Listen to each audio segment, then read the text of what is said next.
Assalamualaikum warahmatullahi wabarakatuh dan selamat sejahtera.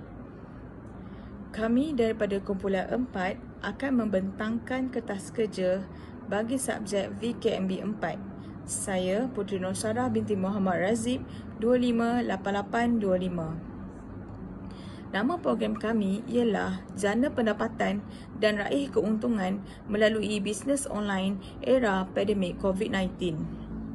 Program khidmat masyarakat yang kami anjurkan adalah untuk memberi inspirasi, motivasi dan semangat untuk bangkit semula menjana pendapatan secara separuh ataupun sepenuh masa dalam norma baru ini. Pandemik COVID-19 telah menuntut IPT untuk tetap melaksanakan program khidmat masyarakat dalam platform yang berbeza. Program ini dilaksanakan bagi memenuhi kaedah pengajaran dan pembelajaran yang menggabungkan hasil pembelajaran serta khusus dengan masyarakat komuniti. Program ini juga bertujuan memberi manfaat serta berkongsi ilmu dan pengalaman dalam menguruskan bisnes online. Pihak yang sudi untuk bersama-sama dalam program ini adalah seorang yang berpengalaman luas dalam bisnes online. Saya Nur Suhaila binti Muhammad Ridwan 258803 akan menerangkan tentang 3.0 iaitu objektif program.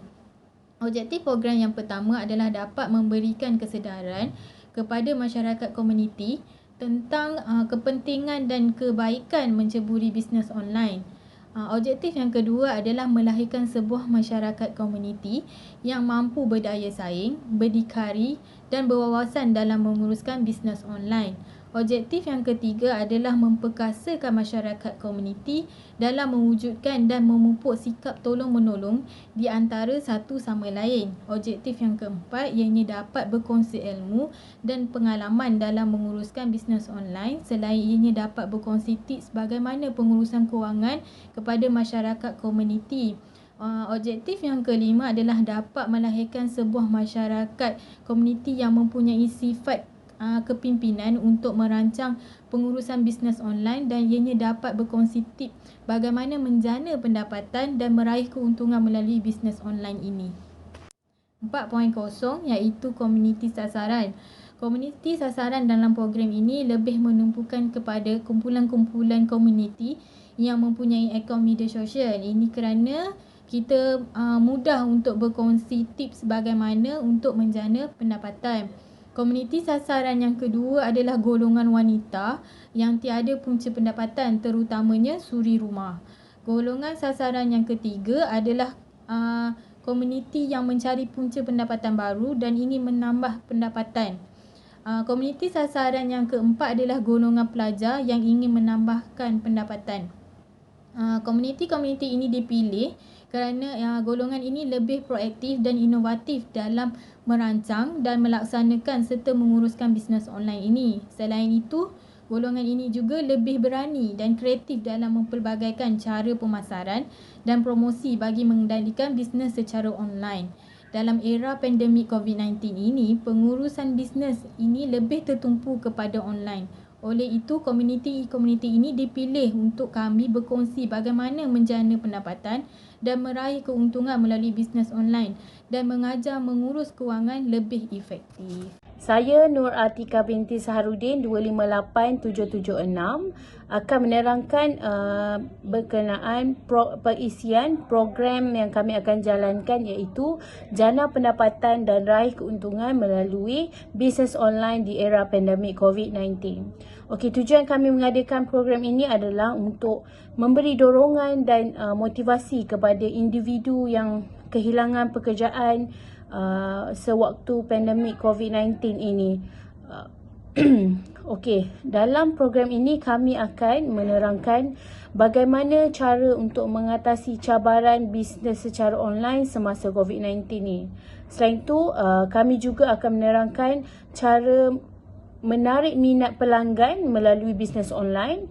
Seterusnya, kami juga akan memberitahu tips untuk mengekalkan bisnes online ni supaya bertahan lama. Okey, seterusnya tips pengurusan keuangan dalam melaksanakan bisnes secara online. Kita juga akan menerangkan syarat-syarat yang perlu ada dalam melaksanakan bisnes secara online. Dan yang terakhir adalah cara membina network secara online. Saya Nohariani binti Muhammad Azmi, nombor matrik 258781, akan menerangkan berkaitan modul pelaksanaan yang akan dijalankan dalam program ini. Modul pertama, Puan Amira akan membuat penerangan berkaitan situasi semasa pandemik COVID-19. Nombor-nombor baru yang perlu dipatuhi dan juga SOP yang perlu diikuti. Puan Amira juga akan membuat penerangan berkaitan pembelian online diutamakan semasa tempoh pandemik COVID-19. Modul kedua, Puan Amira akan menceritakan berkaitan jalan mencari pendapatan, fokus produk dan barang baru untuk jualan, bagaimana merebut peluang semasa PKP untuk membuat jualan, cara bermula dengan menjadi ejen jualan tanpa modal atau stokis dengan modal yang minimum. Seterusnya, modul ketiga, Puan Amira akan menerangkan berkaitan pengurusan kewangan. Pengurusan kewangan dalam simpanan untuk pelaburan dan juga pembiayaan perubatan. Seterusnya, Puan Amira akan share berkaitan bisnes online di dalam modul 4, iaitu network dalam bisnes online. Puan Amira akan menerangkan berkaitan strategi mempromosi produk, kumpulan sasaran kumpulan sasaran untuk dalam bisnes online, dan juga Puan Amira akan menerangkan teknik pemasaran. Saya Norihan binti Kamrul Arifin, nombor pelajar 258756, akan menerangkan mengenai catagan pelaksanaan program webinar bertajuk Jana Pendapatan dan Raih Keuntungan dengan Bisnes Online. Perancangan program ini adalah selama 12 minggu bersamaan 3 bulan. Okey, pada minggu pertama hingga minggu ketiga, kami akan mengenal pasti matlamat program dan memilih tajuk program. Kami juga akan menyediakan kertas cadangan. Untuk minggu kedua hingga minggu kelima, kami akan mencari idea penyelesaian dengan memilih kaedah dan strategi program. Kami turut membangunkan modul program dan juga membuat semakan dan penambahbaikan. Untuk minggu ke-6, kami akan membentangkan proposal program dan video kepada pensyarah. Sepanjang minggu ketiga hingga minggu ke-6, kami turut sudah membuat promosi dengan mewujudkan page Jana Pendapatan dan Raih Keuntungan dengan Bisnes Online dan juga membuat perkongsian melalui akaun Facebook masing-masing. Pada minggu ke-7 dan ke-8 adalah dicadangkan untuk melaksanakan program webinar tersebut dan juga membuat penilaian perjalanan program. Kami juga menilai keberkesanan program dan melihat peluang untuk penambahbaikan. Pada minggu ke-9 dan 10 kami akan menilai program seminar tersebut. Manakala pada minggu ke-11 dan ke-12 adalah minggu untuk kami menyiapkan penilaian terhadap laporan program tersebut. Okey, itu saja, sekian dari kami. Terima kasih.